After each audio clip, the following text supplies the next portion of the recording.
Poor girl walked barefoot into a CEO interview. He hired her for a contract no one expected.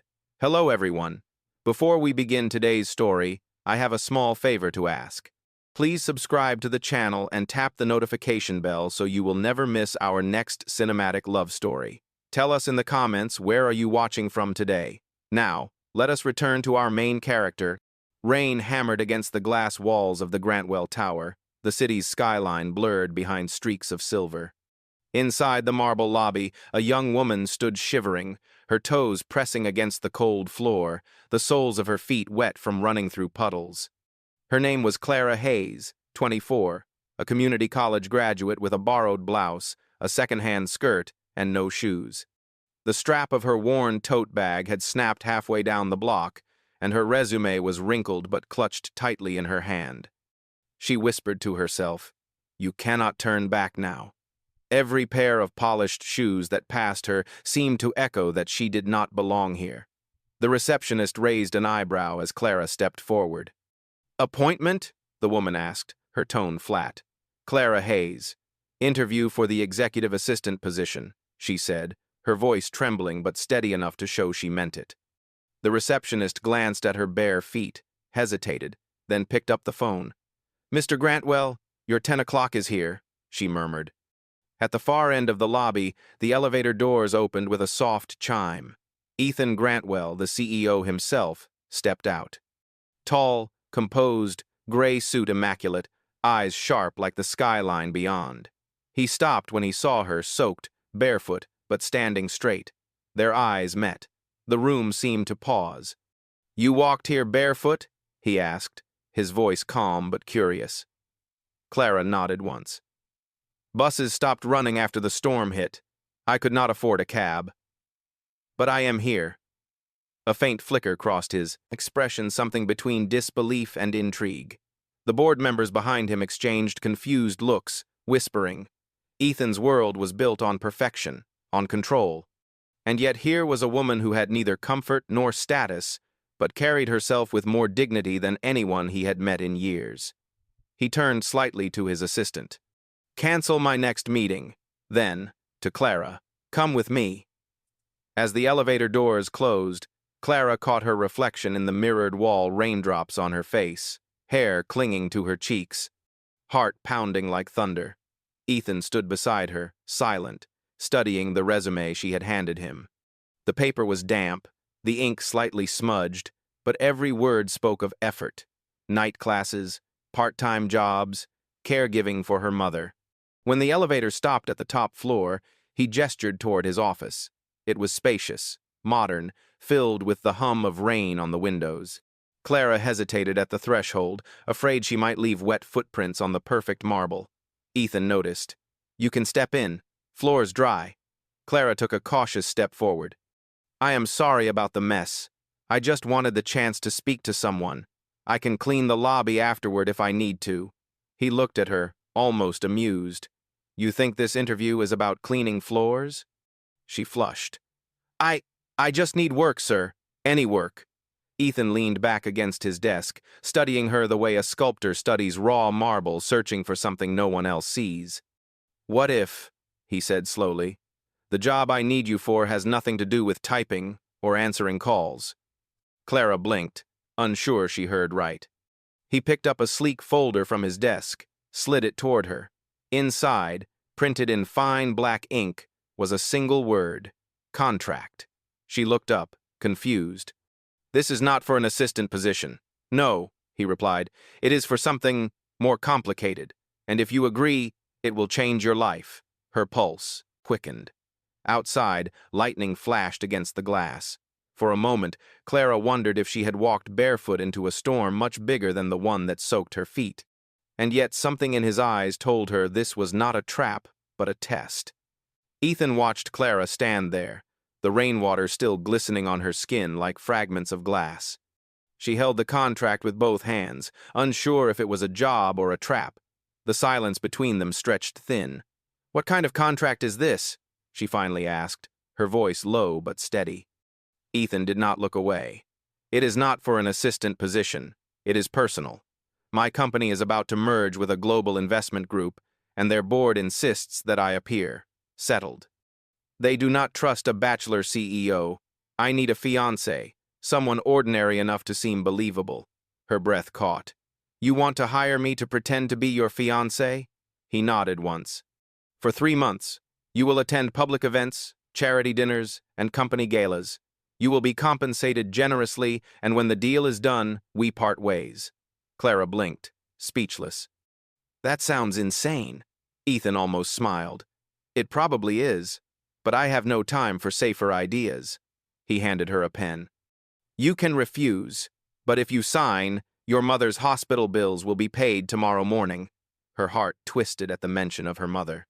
She had hidden those bills deep inside her bag, next to a photo of them together, her mother frail, smiling despite the tubes in her arm.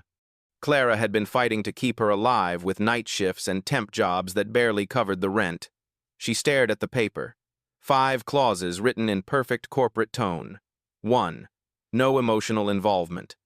2. Appear at 5 public events minimum. 3. Maintain confidentiality. 4.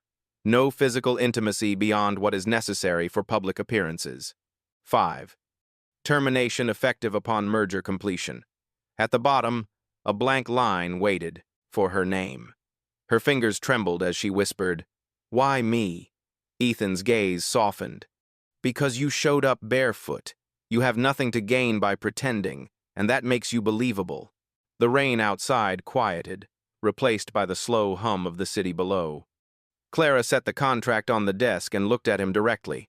"If I say yes, you will really pay the hospital?" "Every cent," he replied.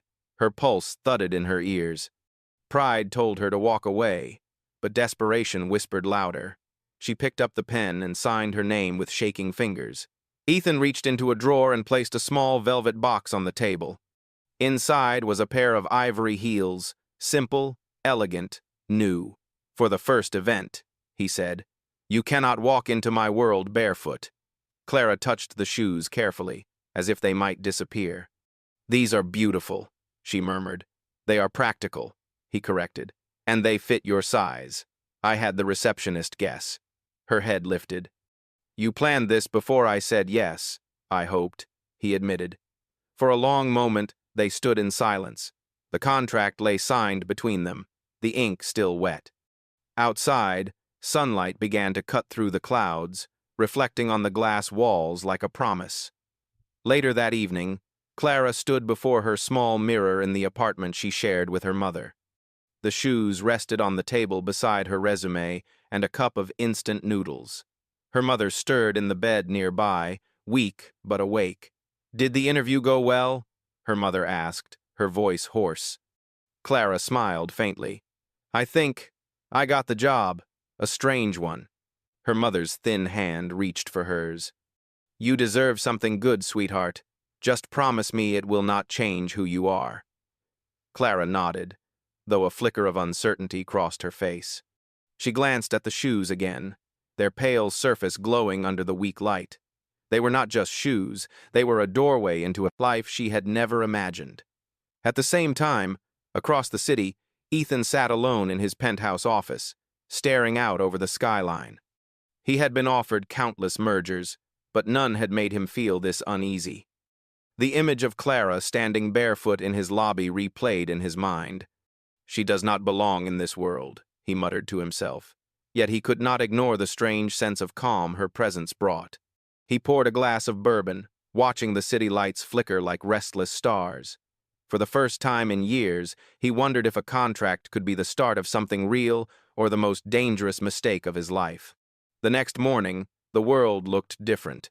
The storm had passed, leaving the air clean and sharp, sunlight glinting off the windows of the Grantwell Tower. Clara arrived wearing the ivory heels Ethan had given her, a borrowed blazer from her neighbor, and nerves she could not hide, no matter how steady her steps tried to be. When the elevator doors opened, Ethan's assistant, a woman named Marissa Cole, was waiting with a tablet in hand. Her smile was polite but edged with disbelief. "You must be Miss Hayes," she said. "Mr. Grantwell is expecting you. Please, follow me." The top floor looked nothing like the damp lobby she remembered. Every surface gleamed. The walls were lined with black and white photographs of city skylines and charity events.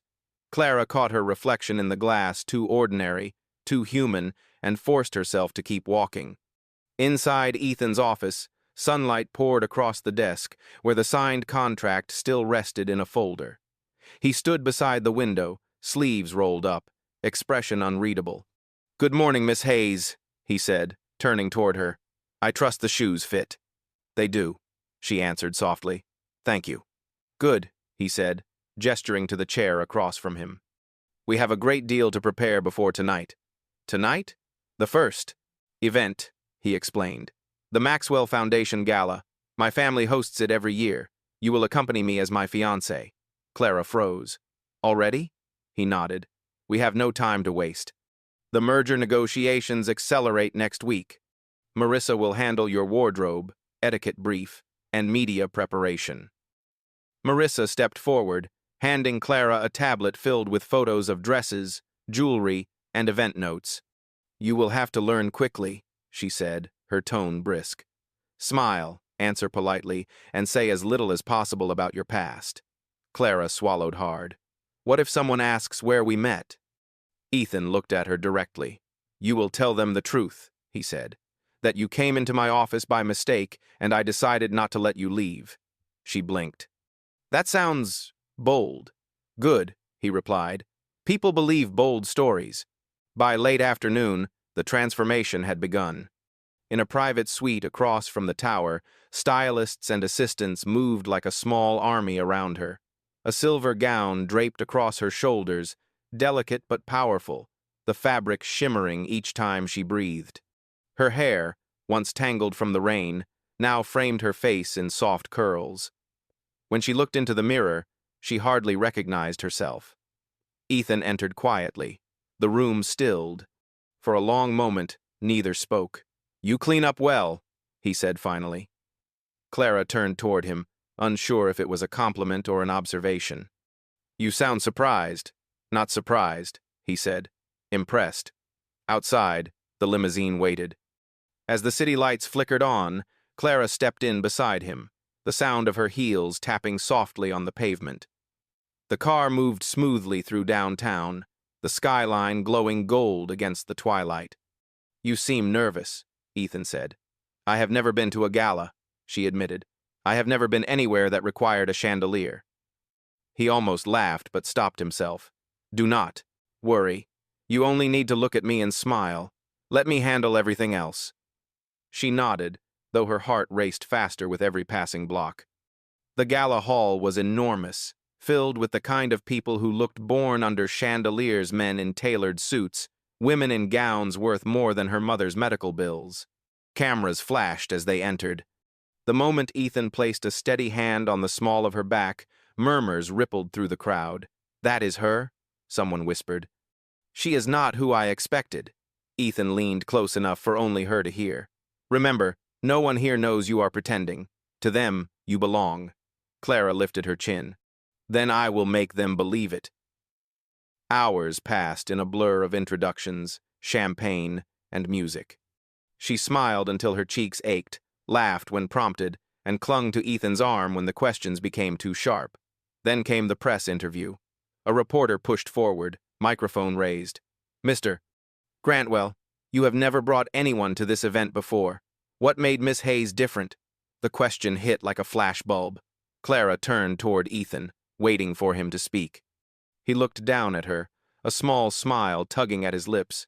"Because when everyone else came with expectations," he said, "she came with nothing but honesty." The crowd softened with quiet applause. For the first time that night, Clara's nerves faded. When they left the gala hours later, she stepped barefoot into the limousine, heels in hand, laughing softly as the city lights blurred past the window. Ethan glanced at her, a faint warmth in his voice. "Back to barefoot already?" "They were beautiful," she said, "but not made for running from cameras." He smiled. "Maybe not. But you wore them well." As the car disappeared into the night, neither of them knew that the act they had signed into existence was already beginning to feel dangerously real. The next few weeks moved like a movie montage Clara could hardly believe she was living inside. Each morning began at the Grantwell Tower with etiquette lessons and speech coaching, and each evening ended with fittings, charity luncheons, or quiet dinners where she learned how to exist in a world made of glass and camera flashes. Ethan's schedule became her schedule, his meetings, his appearances, his carefully measured smiles, and yet, in the quiet moments between events, she started to notice the man behind the immaculate suit, the small sigh he released when the boardroom doors closed, the way he loosened his tie as if it were a chain, the silence that followed him home each night. Marissa remained close, efficient, always reminding Clara of what was at stake. "You are doing well," she said one morning while adjusting Clara's necklace before a breakfast interview. "But remember, this arrangement ends the day the merger is signed. Keep your distance." Clara nodded, though her eyes drifted toward Ethan across the room. He was reviewing notes with two lawyers, his expression calm, controlled.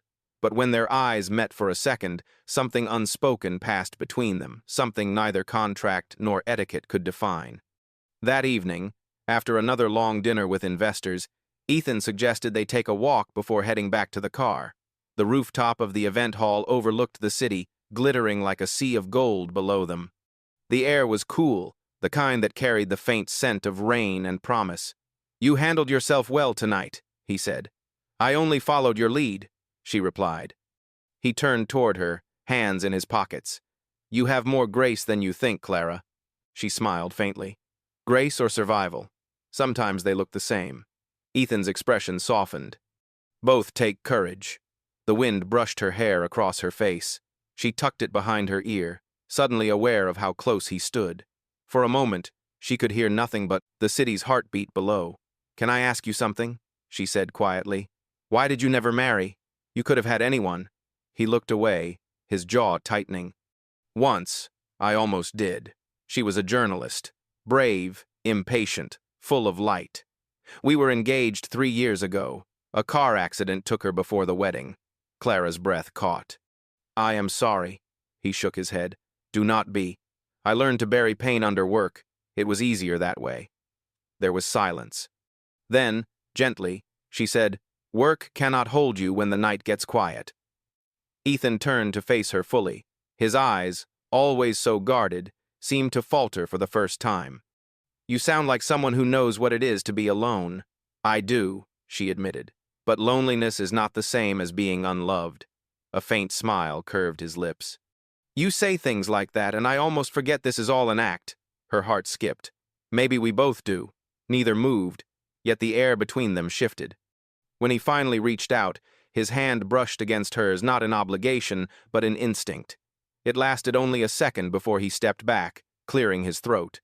"We should go," he said. "Yes," she whispered, though her voice trembled. The ride back to the penthouse was quiet. The city passed by in streaks of silver and neon. When the elevator doors opened, she started toward her suite, but Ethan stopped her. "Clara," he said softly, "this, whatever it is, cannot happen. You understand that, right?" She nodded, but her eyes betrayed her heart. "Of course. It is in the contract." He looked at her for a long time, then turned away. "Good night." That night, Clara sat by her window, watching the rain begin again. The ivory heels stood beside the bed, spotless and unused since the gala. She remembered the way his hand had felt against hers, steady and unsure all at once. In another room, Ethan stood by his desk, the city glowing behind him. The signed contract was still in his drawer, but now it felt like a wall he had built around himself. He poured a drink, but instead of the burn of bourbon, all he tasted was regret. He told himself it was just business, but even he no longer believed that. Outside, thunder rolled through the night sky, and both of them sat awake in separate rooms, pretending they could still follow the rules they had written. The following morning came with headlines and whispers. Photos from the gala had gone viral overnight, Ethan and Clara, the mysterious fiancée who seemed to appear from nowhere. News anchors debated her identity. Gossip blogs called her the barefoot girl who won the CEO's heart, and online forums speculated about a secret engagement. At the Grantwell Tower, the PR department was in chaos. Ethan stood at the head of the long conference table, his usual composure stretched thin. Contain the rumors, he said sharply. No confirmation, no denial. Marissa looked tense. It might be too late. The merger partners have already seen the photos. They are requesting an official statement. Ethan's jaw tightened. Then they will get one at tonight's shareholder meeting. Clara listened from the corner of the room, silent, her hands gripping the folder in her lap. She had never wanted attention, and now the entire city seemed to know her name. When the meeting ended, Ethan caught up with her in the hallway. "You did nothing wrong," he said, reading the panic in her eyes. "I did not mean to cause trouble," she whispered. "I only smiled because that is what you told me to do." He hesitated, then lowered his voice. "You smiled because you meant it." The words hit harder than either expected. For a moment, the world felt too quiet. Then he stepped back, his tone returning to business. "Be ready by 6. The meeting tonight will test everything." By evening, the boardroom was packed. Cameras waited outside the glass walls, and shareholders filled every seat. Ethan entered first, Clara by his side, her dress simple, this time a dark blue that caught the light like calm water. As the presentation began, murmurs filled the room. One of the senior board members, Mr. Blake, stood up with a smirk. "Before we proceed, I believe the company deserves transparency," he said. "Who is this woman? And why does our CEO hide behind her?" The words cut through the room. Clara froze. Ethan's expression stayed steady, but his knuckles whitened around the podium. He opened his mouth to respond, but Blake continued. "I took the liberty of doing some research. Miss Hayes here was unemployed less than 2 months ago. Now she is your fiancée? That looks less like romance and more like strategy." A cold hush fell over the boardroom. Clara's pulse raced. She could feel the weight of every stare pressing against her. Ethan stepped forward.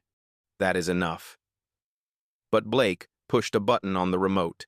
A slide appeared on the screen, scans of a contract, her signature at the bottom. "This document was found in the company's archives," Blake said smugly. "A contract outlining a staged engagement for the sake of a merger. How convenient." Gasps rippled through the crowd. Clara's heart dropped. The private agreement, their secret, was now displayed in front of everyone. Ethan turned toward her, shock flashing in his eyes. "Did you?" "No," she whispered, trembling. "I would never." Security stepped forward, and chaos erupted. Blake smirked as reporters outside pressed closer to the glass. "You have embarrassed this company, Grantwell," he said. "Resign, or the deal collapses." Ethan's voice rose above the noise. "Everyone out." When the room finally emptied, only he and Clara remained. The contract lay on the table between them like a wound. He exhaled sharply. "Someone leaked it from my office, but the timing it makes me look desperate." Her voice broke. "Do you believe I did it?" His silence said everything. Clara stepped back, tears stinging her eyes. "I gave up everything to help you. You think I would trade that for fame?" Ethan looked torn, but pride kept his tone cold. "You should go, Clara. I will handle the fallout." She swallowed hard. "You mean clean it up without me?" When he did not answer, she reached for the heels she had worn that night, then placed them on the table beside the contract. "Keep your shoes. I am done walking in someone else's life." She turned and walked out barefoot once again, her footsteps echoing down the marble corridor. Back at her small apartment, she sat by the window holding her mother's photo. The city lights flickered outside, and for the first time since this began, she allowed herself to cry. Across town, Ethan stood alone in the darkened boardroom, the leaked contract still glowing on the projector screen. He pressed a hand to his forehead, realization dawning too late. "She told the truth," he whispered, "but the world would not wait for him to make it right. If this fake marriage universe pulls you in, subscribe now so you never miss the next chapter." 3 days passed without a word. The media storm had reached its peak. Photos of Ethan leaving the building alone, headlines claiming the engagement was a fraud, and interviews with anonymous insiders calling Clara a manipulative actress. She stayed hidden in her small apartment, the curtains closed, her phone off except for calls from the hospital. Her mother's condition had worsened again. The stress, the noise, the whispers, it all reached her before the doctors could finish their sentences. Clara sat by the hospital bed that night, holding her mother's fragile hand. "You did nothing wrong," her mother whispered weakly. "Good hearts get bruised, but they heal stronger." Clara nodded, though she did not believe it. When her mother fell asleep, she stepped outside into the hallway, the sterile smell of disinfectant filling the air. She glanced at the news screen in the waiting room. Ethan was on it again, his face grim during a press conference. He said nothing about her, not one word. Across the city, Ethan's life had turned into damage control. The board had forced him to issue a formal apology to investors and delay the merger. Blake, now temporarily acting as chairman, smiled through every interview. "This company will recover once emotion is removed from business," he told the press. Ethan barely listened. Each word felt like salt in a wound he had made himself. He had accused the only person who had stood beside him with no hidden motive. Late that night, he sat in his office surrounded by silence. The city skyline glowed beyond the glass, but inside, everything felt colorless. On his desk lay the velvet box, the ivory heels Clara had returned. He opened it slowly, tracing a finger over the delicate straps. For the first time in years, his chest ached in a way no business loss had ever caused. Marissa entered quietly. "You have not gone home in 2 days," she said. He did not look up. "Do you think she leaked it?" Marissa hesitated. "No, I found security footage. Someone copied documents from the archives 2 hours before the meeting. It was Blake's assistant." Ethan's head snapped up. "Are you sure?" She nodded. "I sent the footage to legal, but it may already be too late. Blake is moving to make your removal official by the end of the week." Ethan stood, his jaw set. "Then I will not let him finish what he started." The next morning, the shareholders gathered again for a special hearing. Cameras waited outside, eager for another scandal. Ethan walked in without his usual entourage. He carried only a flash drive in his hand. When the meeting began, Blake launched into his speech about leadership failure and broken trust. "We cannot run a billion-dollar company on sentiment," he said. "Mr. Grantwell's judgment has been compromised." Ethan let him finish before connecting the flash drive to the screen. The footage played a recording from the security system, showing Blake's assistant entering the records room, inserting a drive, and leaving minutes later. The room fell silent. Blake's confident expression cracked. Ethan spoke evenly. "The truth matters, even when it is inconvenient. This footage proves the leak came from inside this board. You framed someone who had no part in this." He paused, his voice softer now. "Clara Hayes did not deceive anyone. I did by thinking I could buy honesty with a contract." Blake sputtered, but the damage was done. Security moved in, the board murmuring in disbelief. Within an hour, Blake was suspended pending investigation. The meeting ended with Ethan reinstated as CEO, but victory felt hollow. As the building emptied, he stood alone again in the quiet corridor. The company was saved, but the person who had saved him was gone. He looked down at the empty elevator that once carried Clara beside him, remembering her laugh, her calm, the way she had whispered, "Work cannot hold you when the night gets quiet." For the first time, he understood what she meant. That evening, Ethan made a decision. He called Marissa into the office. "Clear my schedule," he said, "all of it." "Where are you going?" she asked.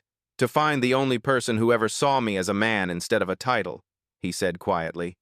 As he stepped into the rain outside, he carried the pair of ivory heels in his hands, not as a reminder of guilt, but as a promise to return them to where they truly belonged. Ethan drove for hours through the city, searching for the address Clara had once written on her resume. The streets were slick with rain again, the same kind of night she had first walked into his life.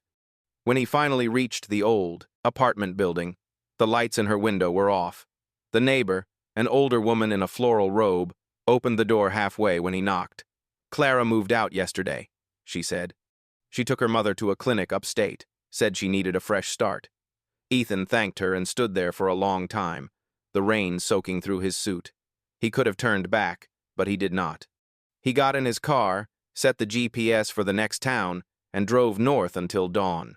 The clinic was small, surrounded by pines and the quiet hum of morning. He spotted Clara sitting on a bench outside, her hair tied back. a paper cup of coffee in her hands. She looked thinner, tired, but peaceful in a way he had never seen before. When she noticed him walking toward her, her face froze in disbelief. "Ethan?" He stopped a few feet away, rain dripping from his coat sleeves. "I had to see you." She stood slowly. "Why? The world already knows what we were." He took a breath. They knew the contract, not the truth. He reached into his pocket and placed the flash drive in her palm. "Blake framed you. I cleared your name this morning." Clara stared at it, tears welling despite her effort to stay calm. "You did not have to." "Yes, I did," he interrupted. "I was wrong to doubt you. I let pride destroy what little trust we had." The wind carried the faint sound of birds from the trees. Neither spoke for several seconds. Finally, she said softly, "It is over, Ethan. You have your company. I have my peace." He nodded slowly, pain flickering behind his calm. "If that is what you want, I will not argue. But there is one thing I need to return." He held out the velvet box. Inside, the ivory heels looked untouched, as if time had never passed. Clara exhaled, a faint smile tugging at her lips. "You kept them?" "I tried to forget," he said quietly. "But every time I saw them, I remembered the woman who walked into my world barefoot, left me with nothing but truth." She looked down at the shoes, then back at him. "I am not that woman anymore." "I know," he said. "You are stronger now. But if you ever decide to walk anywhere again, I hope it is beside me." The morning sun broke through the clouds, turning the wet pavement into glass. Clara said nothing, only held the box close as Ethan turned to leave. He did not ask for forgiveness. He only left her with the chance to decide if their story was finished or just waiting for its real beginning. A week later, the Grantwell Tower looked different. Reporters no longer crowded the front steps, and the company's name began to recover in the headlines. Yet Ethan found no relief in the numbers. His workday ended earlier now, but the nights stretched longer, empty except for the echo of what he had lost.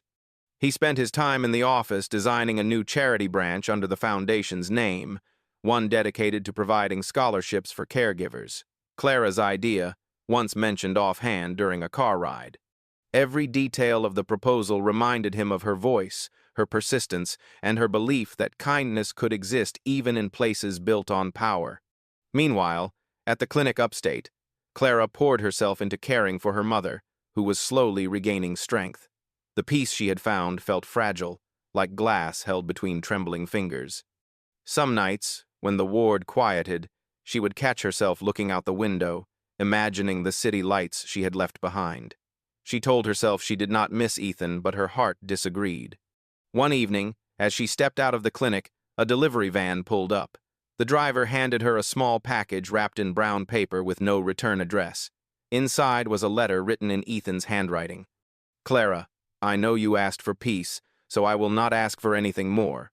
But next Friday, the Grantwell Foundation will open its new center for caregivers. It carries your name, not mine. I will be there, but I will understand if you are not." Beneath the note was a ribbon and a small metal nameplate engraved with 4 words, "The Clara Hayes Wing." Tears filled her eyes before she could stop them. She folded the letter carefully and placed it inside her bag. When Friday arrived, the city buzzed with the event. Cameras lined the new foundation hall, but this time, Ethan stood alone on the stage. His speech was simple, sincere. "This project began as a contract," he said, his voice steady, "but it became a lesson in integrity. It was built by someone who taught me that honesty is not weakness, it is strength." As applause rippled through the crowd, movement at the back of the room caught his attention. Clara stood there quietly, dressed in pale blue, her mother beside her in a wheelchair, smiling faintly. Their eyes met across the crowd. For a moment, neither moved. Then Ethan stepped down from the stage, ignoring the cameras, walking straight toward her. The guests parted as he approached. "You came," he said softly when he reached her. She nodded. "I wanted to see if you meant it." He gestured toward the plaque now, mounted by the entrance. "I meant every word." For the first time in months, Clara smiled without hesitation. "Then maybe this is our beginning, not our ending." The applause swelled again as they stood together under the hall lights, no longer pretending, no longer bound by paper or promises, only by choice. The foundation hall slowly emptied as the applause faded into soft conversation. Reporters packed up their cameras, guests mingled near the exit, and for the first time in a long while, Ethan and Clara stood alone in the quiet. The light from the plaque above them reflected gently across the marble floor, the Clara Hayes wing. Clara traced the engraved letters with her fingertips. "You did not have to name it after me," she said softly. Ethan smiled faintly. "I did not do it for gratitude. I did it because the world deserves to know what integrity looks like when it stands on its own 2 feet. She turned to him, her expression calm but searching. "And what about you, Ethan? What do you deserve?" He met her eyes. "Maybe just a chance to start over. Not as a CEO, not as a headline, just as a man who finally learned how to love honestly." The silence between them was warm now, not heavy. Outside the tall windows, rain began to fall again, gentle and steady like the night they first met. Clara smiled faintly. "You always did make an entrance when it rains." He laughed quietly. "Maybe it is fate's way of washing away old contracts." Her mother, seated nearby, looked toward them with a knowing smile before wheeling herself toward the car, leaving them under the soft glow of the hallway lights. Ethan took a slow step closer. "I do not expect forgiveness, Clara. But if you ever decide that peace can make room for love again, I will be right here." Clara held his gaze for a long moment, then reached into her bag and pulled out the velvet box. Opening it, she lifted one ivory heel, the same pair she had once left behind on his desk. "I used to hate these," she said. "They reminded me of pretending." "And now?" he asked. She looked up, her smile gentle. "Now they remind me that even the most uncomfortable steps can lead somewhere real." He exhaled slowly, emotion flickering behind his composed expression. "Then let us take the next step together." Clara nodded, slipping one heel on, then the other. The sound of her footsteps echoed softly as she walked beside him out into the rain. No contracts, no lies. Only 2 people who had finally learned that love built on truth could outlast any deal. As they disappeared beneath the city lights, the camera would fade on the engraved plaque behind them. Integrity is the finest inheritance. If you want more untold billionaire love, subscribe and choose your next chapter on screen.